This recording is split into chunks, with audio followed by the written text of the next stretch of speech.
এসো না, এসো না, তুমি এসো না আমার কাছে। আমার তোমাকে দেখলে খুব ভয় লাগে। বাঁচাও, বাঁচাও, বাঁচাও। রহস্য লুকিয়ে আছে ভেতরে, বিধি কোথায় ইউটিউব চ্যানেলে।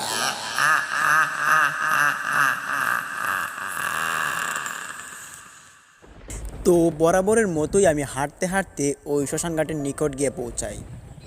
ওখানে আমার বিশেষ একটা কাজ রয়েছে, যে কাজের জন্য আমার ওখানে যাওয়া। তো আমি ওখানে যখন যাই তখন দেখতে পারি শ্মশানঘাটের ভেতরে এক অদ্ভুতময়ী মানুষ আমাকে ডাকাডাকি করছে, তাও আবার অদ্ভুত কণ্ঠে।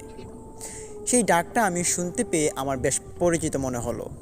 আমার বাবা এরকমভাবে আমাকে ডাকতো, জিহাদ, জিহাদ, এদিকে আয়।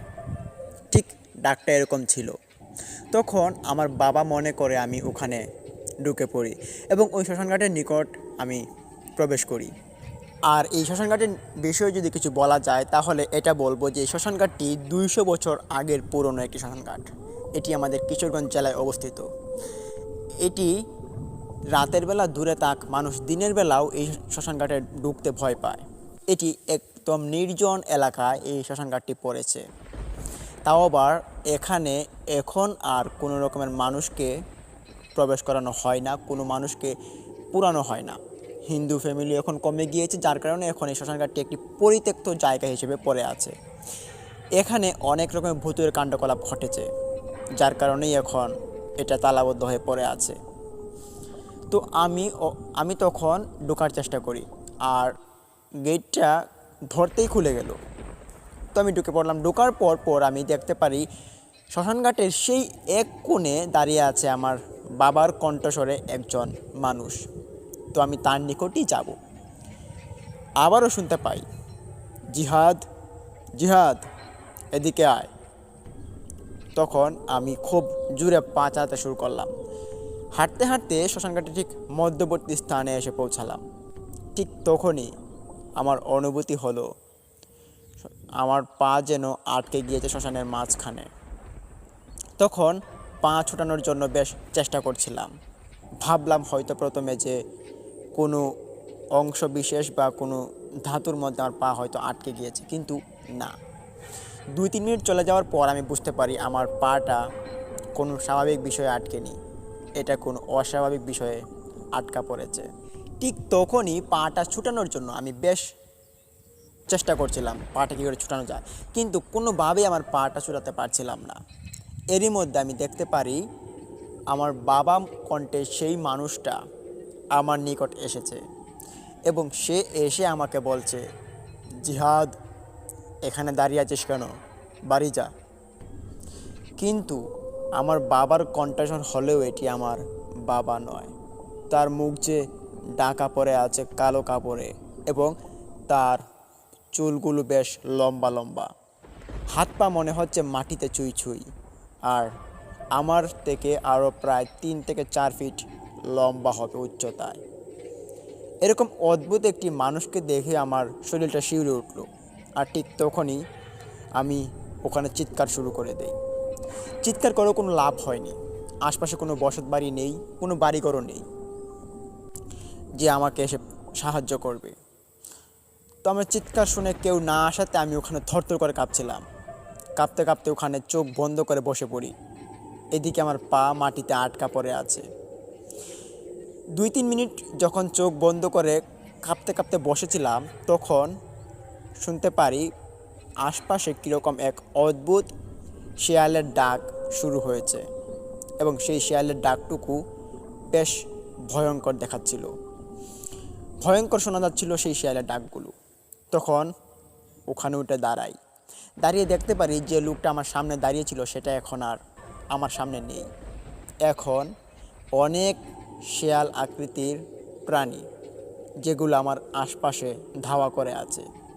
মনে হচ্ছে এখন সুযোগ পেলেই তারা আমাকে এখন গিলে খাবে। তখন আমি এখানে আরও চিৎকার শুরু করে দিই। আর চিৎকার করতে করতে হঠাৎই দেখতে পারি আমার পা এখান থেকে ছুটে গিয়েছে যেখানে আটকা পড়েছিল। তো ছুটতে পেয়ে গেলেও আমি ওখান থেকে বের হতে পারছি না, কেননা অনেক অনেক শেয়াল আমাকে ঘেরাও করে রেখেছে। এক একটা শিয়ালের উচ্চতা প্রায় 4 থেকে 5 ফিট লম্বা হবে। সাধারণত কোনো শিয়াল কিন্তু এত লম্বা হয় না। তো এত লম্বা লম্বা শিয়াল দেখে আমি আরও ভয় পাচ্ছিলাম। আর এক একটার মুখ হয়তো 1 ফিটের ওপরে হবে, কম হবে না। দাঁত এক একটার বেরিয়ে আছে খুব লম্বা লম্বা, 3 থেকে 4 ইঞ্চি লম্বা হবে এক একটার দাঁত। আর অদ্ভুত কণ্ঠস্বরে ডাকাডাকি করছে। তখন আমি ওখানে ভয় পেতে পেতে ওখানে আবারও বসে পড়ি। আর ঠিক তখনই দেখতে পারি একটা শেয়াল এর গলায় একটি জেঞ্জুর বাঁধা, আর সেই জেঞ্জুরটা খুব দূরে একজন লোক সে ধরে আছে। এবং পরপর দেখতে পারি সবগুলো শেয়ালের গলাতেই এক একটা করে জেঞ্জুর বাঁধা, আর সবগুলো জেঞ্জুরি একত্রে মিলিত হয়ে একটি জেঞ্জুরে পরিণত হয়েছে, যেই জেঞ্জুরটা একজন লোকে ধরে আছে খুব দূরে দাঁড়িয়ে। লোকটার পরনে সাদা কাপড়, খুব দূর থেকে দেখে মনে হচ্ছে এটা এক অবয়ব দাঁড়িয়ে আছে। তৎক্ষণাৎই আমি দেখতে পারি যে সেই অবয়বটি আস্তে আস্তে করে আমার নিকট এগিয়ে আসছে। তখন তার হাতে থাকা সেই জেঞ্জুরগুলো 1 ফিট করে পেঁচাচ্ছে হাতে আর আমার দিকে এগিয়ে আসছে। তৎক্ষণাৎ এগোতে এগোতে সে আমার নিকট এসে পৌঁছায়। আমার কাছে এসে বলে যে, এই ছেলে, তুমি এত রাতে এখানে কি করো?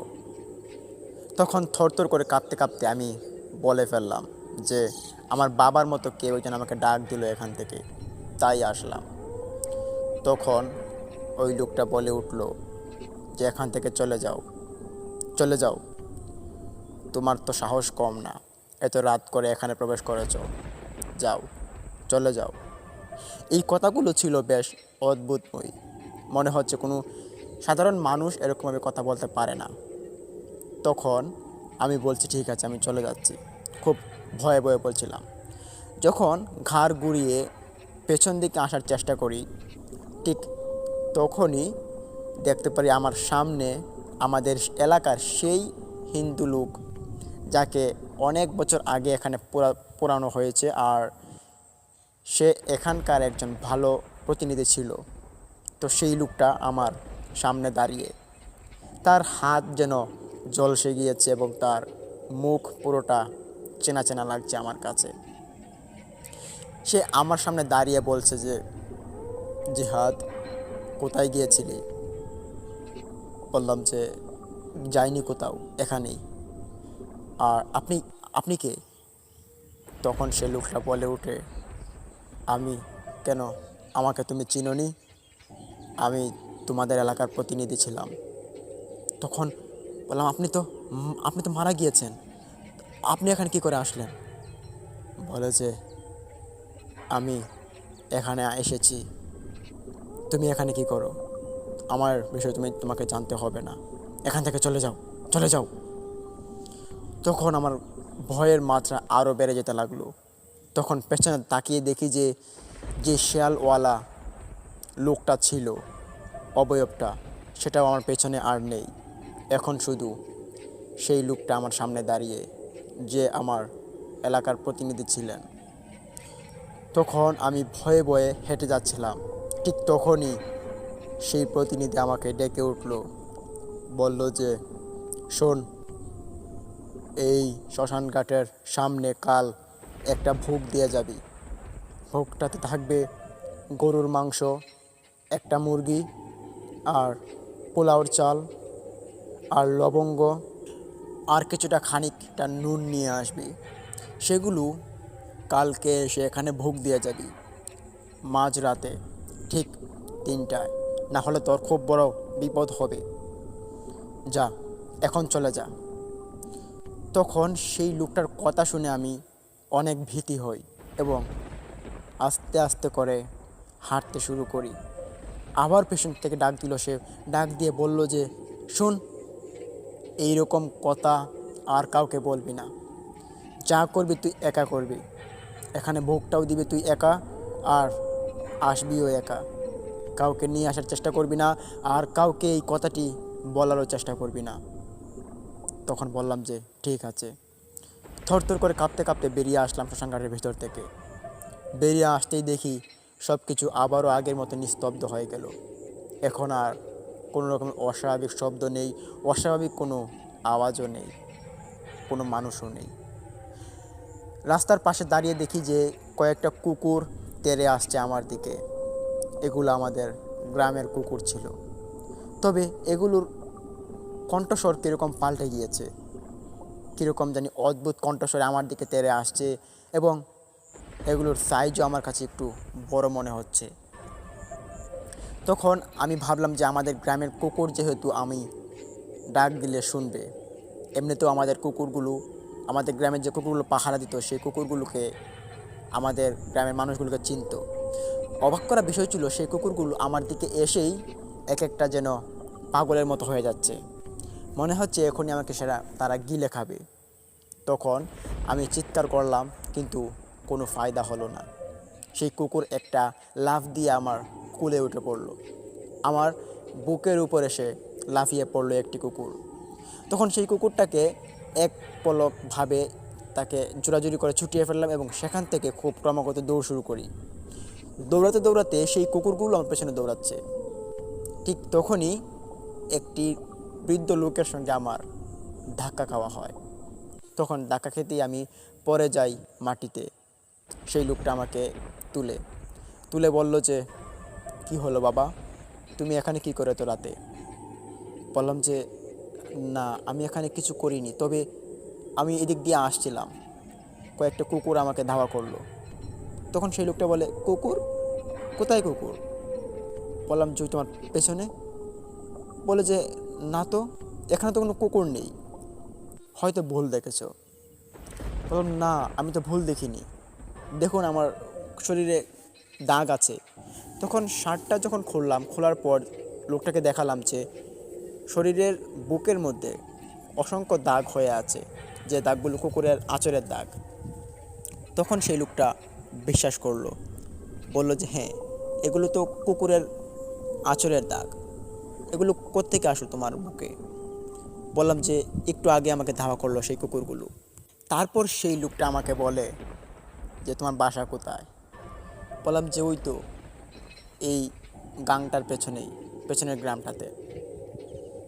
তখন বলে যে, ও আচ্ছা, এখন কি বাড়ি চলে যাবে? বললাম যে, হ্যাঁ, বাড়ি তো আমাকে যেতেই হবে। সেই লোকটা বলে উঠলো যে, এখন তো অনেক রাত হয়ে গিয়েছে, এই গাং পেরোতে গেলে তোমার অনেকটা সময় লাগবে, আজকের রাতটা আমার ঘরে থেকে যাও। বললাম যে, আপনার ঘর কোথায়? বলে যে, ওই তো ক্ষেতের ওপাশে। তখন দেখে বেশ খটকা লাগলো। লোকটাকে জিজ্ঞেস করলাম যে, এখানে তো কোনো ঘর আগে আমি দেখিনি। তখন লোকটা বলে যে, হ্যাঁ, ঘরটা কয়দিন হয়েছে বেঁধেছি, আসো ঘরে আসো, আমার ঘরে ওষুধ আছে, লাগিয়ে দিব। তখন সেই লোকটার আকস্মিক ব্যবহার দেখে আমি তার সঙ্গে চলে যাই এবং তার ঘরে গিয়ে প্রবেশ করি। ঘরে গিয়ে দেখতে পারি তার ঘরে কয়েকটা ছোটো ছোটো প্লেট পড়ে আছে, খাবারের প্লেট, আর একটা ডেগ, আর একটি পালং পড়ে আছে যেটাতে সে ঘুমায়। অথচ সেই পালংয়ে একটি তোশক নেই, সে কাঠের উপরেই শুধু ঘুমিয়ে থাকে। এখানে একটি কাঁথা কম্বল কিছু নেই, একটা বালিশও নেই। পাশেই দেখতে পারলাম একটি কলসি, সোনালি আকৃতির। তখন এই কলসিটা দেখার পর সেই লোকটাকে জিজ্ঞেস করলাম, এই কলসিটা কিসের? ঠাট্টা চলে জিজ্ঞেস করলাম, স্বর্ণের নাকি? তখন সেই লোকটা ক্ষুব্ধ হয়ে আমার দিকে তাকায় এবং বলে যে, এই কলসির দিকে ভুলেও তাকানোর চেষ্টা করবে না, এখানে ঘুমাও, আর না ঘুমালে এখানে বসে থাকো। তখন বললাম যে, আচ্ছা ঠিক আছে। তো আমি ওখানে বসে থাকি। রাতের এই কাণ্ড কাহিনীগুলো মনে হচ্ছে আর ঘুমের কোনো দরকার নেই এরকমটা অনুভূতি হচ্ছে, আর ঘুম তো আসছেই না। তখন পালঙে বসে থাকতে থাকতে আমি দেখতে পারলাম যে সেই লোকটা তার ছোট্ট ঘরের মাঝখানে একটি পার্টিশনের ওপাশে চলে গেল। সেখানে একটি আগুনের মতো একটি ঝলক আমি দেখতে পারি, এবং সে ওখানে যাওয়ার আগে আমাকে বলল যে, আমি যাচ্ছি ওই করে, তুমি ওই করে কখনো আসবে না। বললাম আচ্ছা। তো ওই লোকটা ওই ঘরে কী করছে সেটা দেখার জন্য সেই পর্দাটা আমি একটা তুলা দিই। পর্দাটা তুলে দেওয়ার সঙ্গে সঙ্গে আমি দেখতে পারি ওখানে সেই লোকটা আর নেই। তবে এখানে এক অদ্ভুতময় ছায়ামানব বসে আছে আগুনের সামনে। মনে হচ্ছে সে এখানে যজ্ঞ পরিচালনা করছে এবং খুব ভয়ঙ্কর দেখা যাচ্ছে। তখন এমন অদ্ভুত সিন আমি যখন আমার চোখের সামনে দেখি, তখন দেখে ওখান থেকে পর্দাটা আবারও ফেলে দেই এবং তৎক্ষণাৎ এসে বিছানায় বসে পড়ি। বিছানায় বসার পরপরই দেখতে পারি সেই লোকটা খানিকক্ষণ পরই আমার সামনে এসে হাজির। এসে বলছে, এই ছেলে, তুমি কি এখানে কিছু দেখেছো? তখন ভয়ে ভয়ে বললাম যে না, আমি কিছু দেখিনি। বলে, সত্যি করে বলো, কিছু দেখোনি? বললাম যে না, কিছু দেখিনি তো। তখন সেই লোকটা আমাকে বলে যে খবরদার, আর যদি কোনো রকমের চালাকি বা দেখার চেষ্টা করো তাহলে খুব খারাপ হবে। সেই কথা বলে সেই লোকটাই তার অপর পাশের রুমটাতে চলে গেল এবং তখনই আমি দেখতে পারি সে আবারও অদ্ভুত কণ্ঠস্বরে কী যেন কথাবার্তা বলছে। তখন আর সাহস পেল না যে তাকে আরেকটা বার গিয়ে দেখি।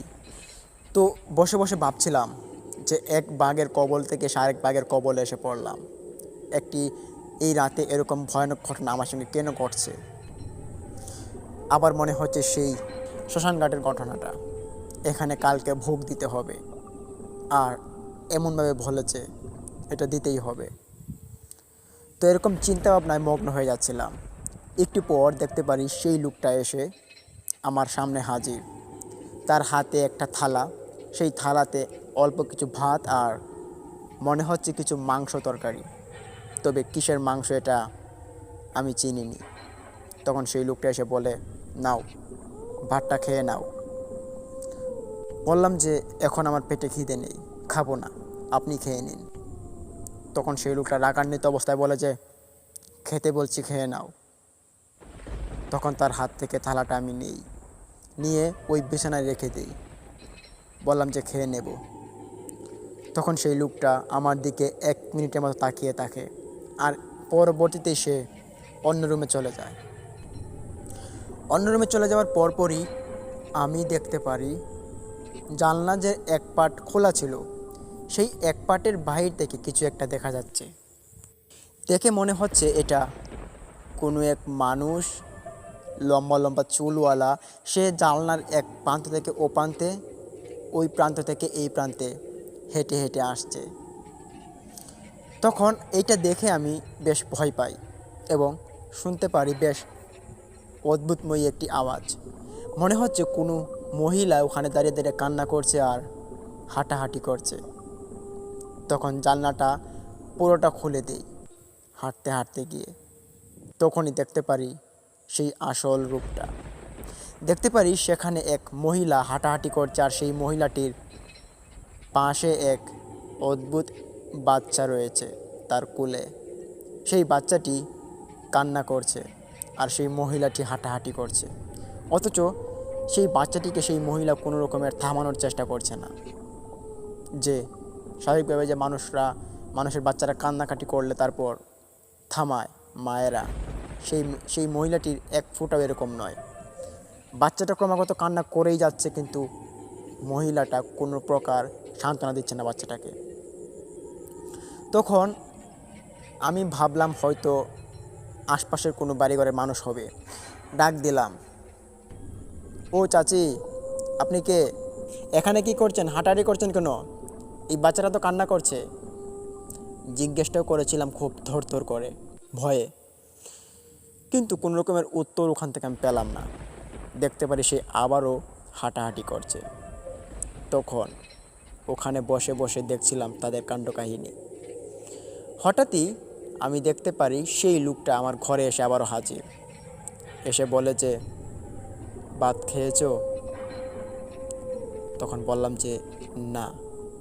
জানলার ওপাশে কেউ একজন দাঁড়িয়ে আছে, হাঁটাহাঁটি করছে।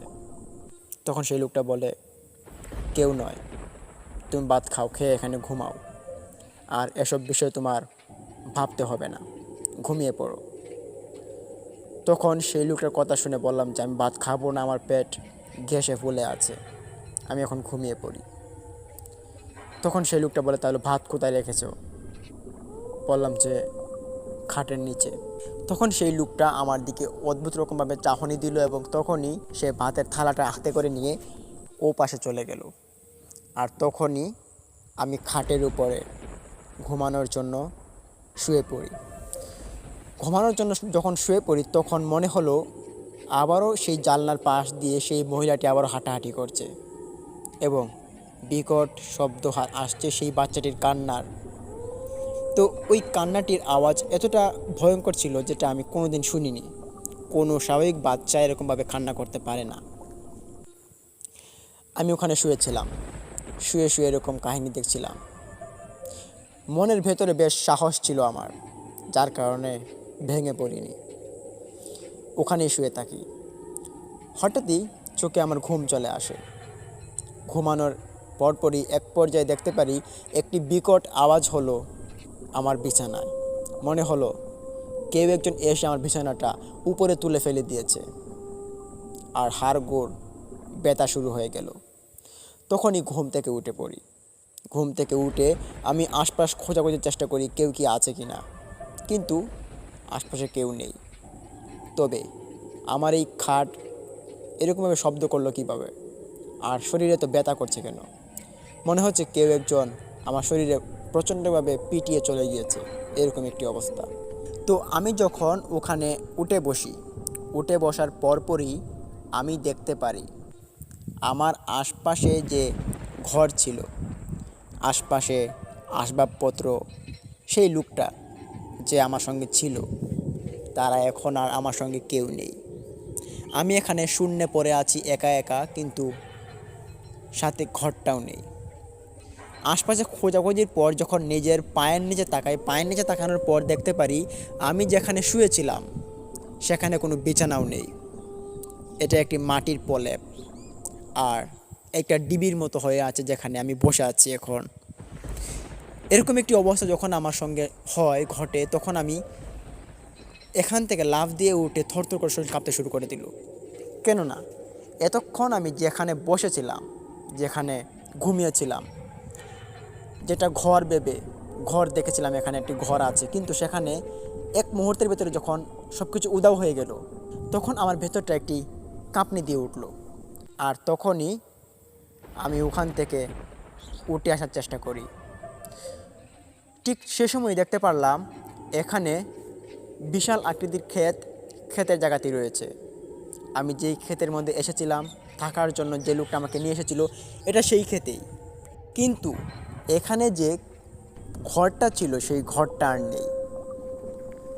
এরকম একটি অবস্থার সম্মুখীন হয়ে আমি এখান থেকে উঠে আসি এবং আইলে চলে আসি। আইলে চলে আসা মাত্রই দেখতে পারি পেছনে এক অদ্ভুত কান্না আবারও শোনা যাচ্ছে। তখন পেছন ঘুরে তাকিয়ে দেখতে পারি সেই মা ছেলে এখানে দাঁড়িয়ে আছে এবং কান্না করছে, এবং সেই মহিলাটি ক্রমাগত হাঁটাহাঁটি করছে বাচ্চাটাকে কোলে করে নিয়ে, ঠিক যেমনটা দেখেছিলাম সেই ঘরের ভেতরে শুয়ে শুয়ে, ঠিক সেই রকমভাবে হাঁটাহাঁটি করছে। এইটা দেখে আরও ভয় লাগলো। তখন দেখতে পারি শরীরে খুব ব্যথাও করছে। পেছনে থাকা সেই পুকুরটাতে গিয়ে নামি এবং সেখানে হাত মুখগুলো ধুয়ে নিই। হাত মুখ ধুয়ে আসার পরও দেখতে পারি সেই মহিলাটি আবারও হাঁটাহাঁটি করছে এবং তার সঙ্গে তার বাচ্চাটা কান্না করছে। আবারও ডাকলাম, ও চাচি, চাচি, এখানে আপনি কি করছেন? আপনি কে? কিন্তু মহিলাটি কোনো সাড়া শব্দ করলো না। তখন ওখান থেকে আমি হেঁটে আসার চেষ্টা করি। শরীরে এক ফোঁটা শক্তিও নেই আর। হাঁটতে হাঁটতে যখন মেন রোডে চলে আসি, মেন রোড থেকে দেখা যাচ্ছে সেই মহিলাটি এখনও হাঁটাহাঁটি করছে। ঠিক তখনই শুনতে পারি ফজরের আজান পড়লো। আর ফজরের আজান পড়ার সঙ্গে সঙ্গে যখন আবারও ওই মহিলাটির দিকে তাকাই তখন দেখতে পারি সেই মহিলাটি এখান থেকে নিখোঁজ হয়ে গিয়েছে। এখানে আর সেই মহিলাও নেই, সেই বাচ্চাটিও নেই। চাঁদের আলো ছিল হালকা আর একটু একটু আলোতে পরিপূর্ণ হচ্ছিল। সেই আলোতেই দেখা যাচ্ছিল এমনটা ছায়ার মতো, কিন্তু মুখ দেখা যাচ্ছিল না। ফজরের আজান পড়ার সঙ্গে সঙ্গেই দেখতে পারি আমার পেছনে 3-4 জন মানুষ হেঁটে যাচ্ছে, আর আমি রাস্তাতে বসে আছি। তখন তারা দেখতে পেয়েই আমাকে চিনতে পারলো। তারা সবাই এসে আমার কাছে হাজির হলো, বলল যে, কিরে জিহাদ, তুই এখানে কি করিস এত রাত করে, আর রাতে কোথায় ছিলি? তখন তাদের দিকে আমি তাকিয়ে কান্না করে দিই। আমার কান্না দেখে তারা আমার দিকে হা করে তাকিয়ে দেখে এবং হতভম্ব হয়ে আমাকে আবারও জিজ্ঞেস করলো, কিরে কি হয়েছে, খুলে বল। তখন বললাম যে আমার সঙ্গে খুব খারাপ কিছু ঘটনা ঘটছে, আমাকে একটু বাড়িতে নিয়ে দিয়ে আসো। তখন তারা বলে, আচ্ছা ঠিক আছে, বাড়িতে দিয়ে আসবো, কি হয়েছে তোর সঙ্গে? তখন আমি বলতে শুরু করি এরকম ঘটনা, যে এখানে আমি গিয়েছিলাম, তারপর একজন বৃদ্ধ লোক আমার সঙ্গে ছিল, কিন্তু সেও নেই, ঘরবাড়িও নেই। তখন তারা আর বোঝার কিছু বাকি ছিল না, তারা বুঝতে পারে যে আমার সঙ্গে যা ঘটেছে খুব অদ্ভুত কাণ্ডকলাপ ঘটেছে। তখন তাদের মধ্যে একজন বলে উঠলো যে, আচ্ছা ঠিক আছে, এখন তো ফজরের নামাজের সময় হয়ে গিয়েছে, চল নামাজটা পড়ে আসি, তারপর তোকে বাড়িতে দিয়ে আসবো। কিন্তু আমার শরীরের যা অবস্থা ছিল সেটা নিয়ে নামাজ পড়ার মতো অবস্থা ছিল না। তখন তারা বললো, আচ্ছা ঠিক আছে, তুই মসজিদের বারিন্দায় বসে থাকিস আর ওখানে গোসল করে নিস, আর আমরা নামাজটা পড়বো, তারপর তোকে বাড়িতে দিয়ে আসবো। তো গাং পেরিয়ে আমাদের বাড়ি, তো যার কারণে বললো যে আচ্ছা ঠিক আছে। আমি বললাম ঠিক আছে, চল যাই। তখন মসজিদে আমরা চলে যাই সবাই। আমি গিয়ে মসজিদের সামনে যে পুকুরটা ছিল সেই পুকুরে বসে থাকি সিঁড়িতে, আর তারা সবাই গেল নামাজে। তো তারা নামাজ পড়ছে, আর এদিকে আমার শরীর থরথর করে কাঁপছে। পুরো শরীরে অসংখ্য দাগ এবং অসংখ্যভাবে ছিদ্র হয়ে আছে। আর এদিকে কুকুরের খামছা, তারপর কুকুরে যে আঘাত করেছিল সেই আঘাতগুলো, মনে হচ্ছে পিঠের মধ্যে কি এক অদ্ভুত জ্বালা সৃষ্টি হয়েছে। এটা খুব ভয়ঙ্কর, এক অদ্ভুত একটি জ্বালা। তখন নামাজ শেষ হলো। নামাজ শেষে মসজিদে মুসল্লিরা বের হয়ে দেখতে পারে আমার সেই নিতর দেহটা নিয়ে আমি ওখানে বসে আছি, শরীরে কাদায় পরিপূর্ণ হয়ে আছে, আর থরথর করে শরীর কাঁপছে। তখন মুসল্লিগণ থেকে কিছুজন আমাকে জিজ্ঞেস করলো, কি হয়েছে তোমার, এখানে কাঁপছো কেন এভাবে, আর শরীরে তো নোংরা কেন? তখন মসজিদের মুসল্লি সবাইকে একবারে আমার সঙ্গে ঘটে যাওয়া ঘটনাটা খুলে বললাম। তখন তারা সেই ঘটনা শুনে তাদের আর কারো বুঝতে বাকি ছিল না যে আমার সঙ্গে যা ঘটেছে তা খুব অস্বাভাবিক ঘটনা। এই রকম ঘটনা আরও মানুষের সঙ্গে ঘটেছে, তারা আলাপ আলোচনা করছিল। আগেও এরকম ঘটনা ঘটেছে অনেকের সঙ্গে, এরকম ধোঁকার ছলে অনেকেই পড়েছে নাকি। তারপর সেখান থেকে আমাকে লোকজন বলে ওঠে, দেখো তোমার সঙ্গে যা কিছু ঘটেছে সব কিছু খারাপ ঘটনা, আর এরকম ঘটনা কয়েকদিন আগেও আমাদের পাশের গ্রামের রবিনের সঙ্গে ঘটেছে, তো সেই ঘটনাই তোমার সঙ্গে হয়তো আজকে ঘটেছে। তো এরকম ঘটনা সচরাচর ঘটে না, কিন্তু ঘটে গেলে এটা ভাগ্যের থাকে, যেটা হয় আর কি। এখন বাড়ি চলে যাও, আর দেখি তো কোথায় কোথায় ব্যথা পেয়েছো। তখন সেখান থেকে একজন লোক আমার পরনে থাকা শার্ট খোলার সঙ্গে সঙ্গেই সবাই দেখতে পারে আমার বুকের মধ্যে অসংখ্য আঁচড়ের দাগ, এবং পিঠের মধ্যে একটা হাতের ছাপ, এটা কালো হয়ে আছে। মনে হচ্ছে কোনো এক অদ্ভুত হাত আমাকে পিঠে একটি থাপা দিয়েছে। সেই থাপার দাগ কালো হয়ে আছে, সেখান থেকে রক্ত ঝরছে। এরকম একটি অবস্থা দেখে সবাই ভয় পেয়ে গেল, এবং ওখানে সবাই আফসোস করতে শুরু করে দিল।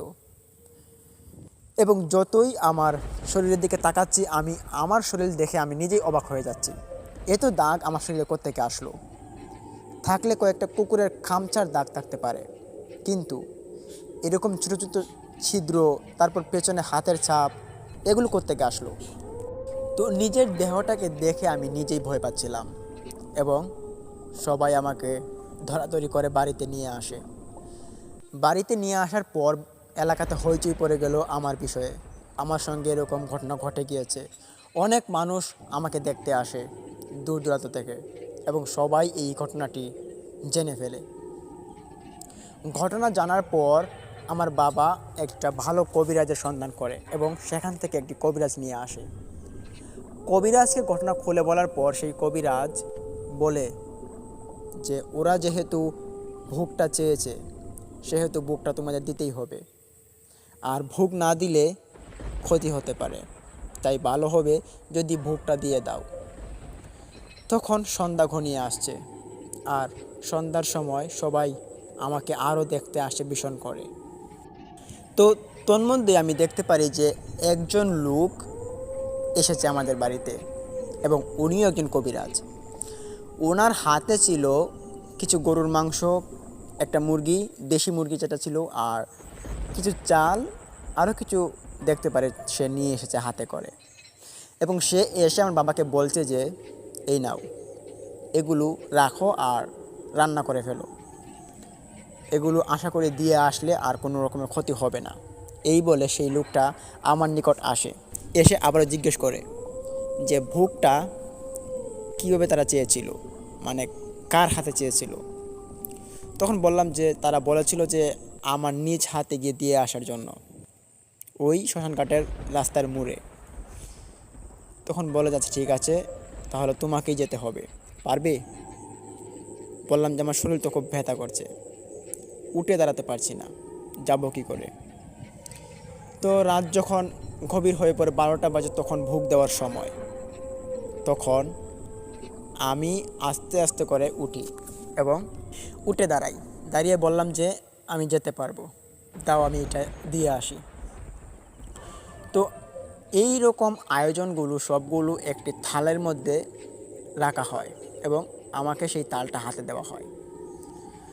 আমি আস্তে আস্তে করে হাঁটছিলাম, আমার পেছন পেছন আমাদের গ্রামের অনেক মানুষই এসেছিল, বিশেষ করে কবিরাজ ছিল আমার পাশেই।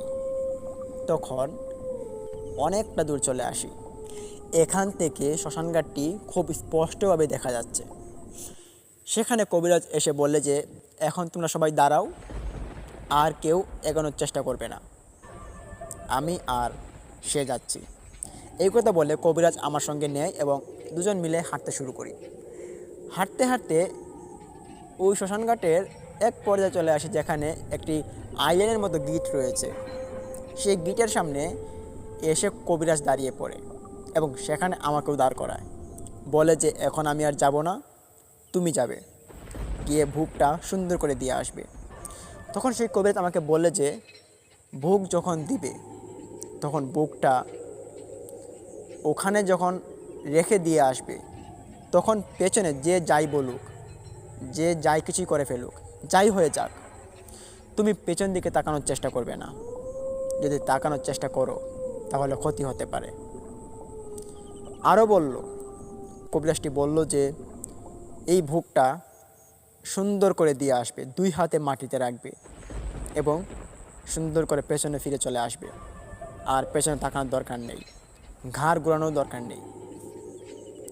তখন মাথা নাড়িয়ে বললাম ঠিক আছে। এই কথা বলে কবিরাজের কাছ থেকে বিদায় নিয়ে আর মাত্র 15 কি 20 কদম বাকি সেই শ্মশানঘাটের সেই রাস্তার মোড়টা। তো আমি ওখানে হেঁটে যাই, আস্তে আস্তে করে হেঁটে গিয়ে যখন মোড়ের মধ্যে পাড়া দেই, তখনই অনুভূতি হলো আমার কাছে যে মাটি কেঁপে উঠল। শরীরে এদিকে প্রচণ্ড ব্যথা এবং যন্ত্রণা, আরও এদিকে ভয়ের এক শিহরণ। তখন হাতের থালাটা প্রচণ্ড পরিমাণে কাঁপতে শুরু করে দিল, মনে হচ্ছে এখনই পড়ে যায় থালাটা। কষ্ট করে সেই মুড়ে চলে যায় এবং সেখানে একটি ছোট্ট গাছ রয়েছে, নিম গাছের মতো, সেই নিম গাছের গুঁড়িতে ওই হাতের থালাটা রেখে দেই। থালা রেখে আমি শ্মশানঘাটের ভিতরে এক পলক তাকাই, তখন দেখতে পারি সেখানে অসংখ্য কালো কাপড় পরিহিত ছায়ামানব ঘোরাঘুরি করছে, হাঁটাহাঁটি করছে। তবে এগুলো কোনো মানুষ নয়, মানুষের মতোই দেখতে, খুব ভয়ঙ্কর। তখন দেখতে পেয়ে কবিরাজের কথা মনে হলো এবং তিনি বলেছিলেন পেছনে ঘোরানোর সময় সামনের দিকে বা সাইডে কোথাও তাকানো যাবে না। তো তালাটা হাতে রেখে যেহেতু শ্মশানঘাটের ভিতরে তাকিয়েছিলাম, তো এখন যেহেতু ঘাড় ঘুরিয়েছি তখন আর পেছনে তাকানো সম্ভব নয়। ঘাড় ঘোরানোর সঙ্গে সঙ্গেই দেখতে পারি পেছনে এক আচমকা বাতাস যেন এক অদ্ভুতভাবে শব্দ করতে করতে এসেছে আমার পেছনে, এবং অদ্ভুত রকমের কিচিরমিচির করে, মনে হচ্ছে বাজেভাবে কেউ একজন কিছু চিবিয়ে চিবিয়ে খাচ্ছে। মনের ভেতরে কৌতূহল জাগলো, পেছনে তাকিয়ে একবার দেখার চেষ্টা করি, কিন্তু কবিরাজ দূর থেকে বলে উঠল, খবরদার, পেছনে তাকানোর চেষ্টা করো না, সামনে চলে আসো। তখন কবিরাজের কথা শুনে আর পেছনে তাকালাম না, আস্তে আস্তে করে হেঁটে চলে আসি ওখান থেকে। হাঁটতে হাঁটতে যখন কবিরাজের নিকট এসে পৌঁছাবো, ঠিক তখনই শুনতে পারি পেছন থেকে একজন ডাক দিয়ে উঠল, জিহাদ, দাঁড়াও, দাঁড়াও বলছি। কিন্তু আমি আর দাঁড়াইনি, একটা দৌড় দিয়ে কবিরাজের নিকট এসে পৌঁছাই। কবিরাজের নিকট এসে যখন পৌঁছাই তখন পেছন দিকে তাকাই, পেছনে তাকানোর সঙ্গে সঙ্গে দেখতে পারি ওখানে আর কিছু নেই, তবে যে থালাটা ওখানে রেখে দিয়ে আসছিলাম সেই থালাটাতে মাংস ছিল, ভাত ছিল, একটা আস্ত মুরগি পোড়া ছিল, সবগুলো এখান থেকে উধাও হয়ে গিয়েছে। তখন কবিরাজকে জিজ্ঞেস করলাম, খাবারগুলো কোথায় গেল? তিনি বললেন যে ওরা এসে খেয়ে নিয়েছে, চলো এখন আমরা চলে যাই, থালাটা ওখানে পড়ে থাক। এরকম অদ্ভুত কাহিনী দেখার পর আমার ভেতরটা আরও ভয়ে শিহরিত হয়ে ওঠে। তখন কবিরাজের সঙ্গে বাড়িতে চলে আসি। কি ভাবছেন, ঘটনা কি এখানেই শেষ? না, ঘটনা যার অনেক কিছু ঘটার বাকি, শুনতে তখন বুঝতে পারবেন। তো বাড়িতে চলে আসার পর যখন সবাই ঠান্ডা হয়ে বসে থাকি যে এখন আর কোনো রকমের ঘটনা ঘটবে না, সব কিছু শেষ হয়ে গিয়েছে, ওই দিন রাত্রিবেলা আমার বাবা একটি স্বপ্ন দেখে। তিনি দেখতে পারেন এক অদ্ভুত মানুষ এসে বলছে যে তোর ছেলে যদি আরেকটা ভোগ না দিয়ে আসে তাহলে খুব ক্ষতি হবে, তোর ছেলেকে বলবি আগের ভোগে ত্রুটি হয়েছে, এখন নতুন করে আরেকটি ভোগ দিতে হবে। তখন হাসতে হাসতে স্বপ্ন থেকে বিদায় নিল সেই অবয়বটি আমার বাবা দেখতে পারলেন। তখন বাবা রাত্রিবেলায় ঘুম থেকে উঠে সেই খবরটি জানিয়ে দেয় সবাইকে। এর মধ্যে আমার শরীর এতটা খারাপ হয়ে গিয়েছে যে এখন আর আমার পক্ষে ভোগ দেওয়া সম্ভব নয়, হাঁটাহাঁটি করা সম্ভব নয়। সকালবেলা কবিরাজকে আবারও ডাকা হয় এবং সেই স্বপ্নের কথা আবারও বলা হয়। তখন কবিরাজ বলে যে যেহেতু চেয়েছে এখন দিতে হবে, না দিলে ক্ষতি হবে। তো এইটা ভেবে ওই দিনেও কিন্তু আগের মতো আয়োজনগুলো নিয়ে আসা হয় এবং আবারও রান্না করা হয়। তবে ওই দিন সন্ধ্যার পর আমাকে বলা হয়েছিল ভোগ দিয়ে আসার জন্য, কিন্তু আমি না করেছিলাম, বলেছিলাম আমার পক্ষে এখন আর সম্ভব নয়। তো ওই দিন রাত্রিবেলা কবিরাজ যাবে নিজে, কবিরাজ গিয়ে ভোগটা দিয়ে আসবে বলে সবাই সিদ্ধান্ত নেয়। তো রাত্রিবেলা সবাই চলে যায় বাড়ি থেকে বের হয়ে, আর আমি ঘরের ভিতর একা পড়ে থাকি। তো ওই দিন রাত্রিবেলা আমি অনেক ঘটনার সম্মুখীন হই। যখন বাড়িতে কেউ ছিল না, প্রায় 1 ঘন্টার মতো, আমি দেখতে পারি বাড়ির ভেতরে অসংখ্য বাতাস এসে প্রবেশ করেছে, আর সেই বাতাসগুলো আমার নাম ধরে ডাকছে, জিহাদ, জিহাদ, শুধু নাম ধরে ডাকাডাকি করছে, অন্য কিছু বলছে না। আর ঠিক তখনই দেখতে পারি ঘরের ভেতরে অদ্ভুতভাবে সব রকম আসবাবপত্রগুলো পড়ে যাচ্ছে এবং এক এক করে কাচের গ্লাস সব কিছু ভেঙে যাচ্ছে। এরকম অবস্থার সম্মুখীনের পর খানিকক্ষণ পর দেখতে পারি বাড়ির মানুষ সবাই বাড়িতে চলে এসেছে এবং এসে দেখতে পারে বাড়ির ভিতরে এরকম ঘটনা, সব কিছু ভেঙে দিয়েছে, বাতাসে গাছপালা ভেঙে গিয়েছে, এরকম একটি অবস্থা। তারপর আমাকে জিজ্ঞেস করে কি হয়েছে, তখন বললাম এরকম ঘটনা।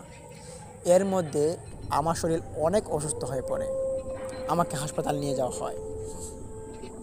হাসপাতাল নিয়ে যাওয়ার পর ওখানে ভর্তি ছিলাম 15 দিন।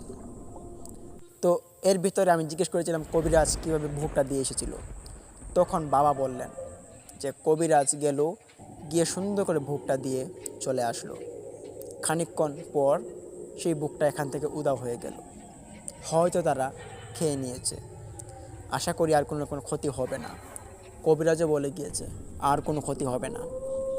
তো এর পরবর্তীতে আমি যখন বাড়িতে আসি, সুস্থ হয়ে উঠি, তারপর আর এরকম ঘটনার সম্মুখীন আমি আর হইনি।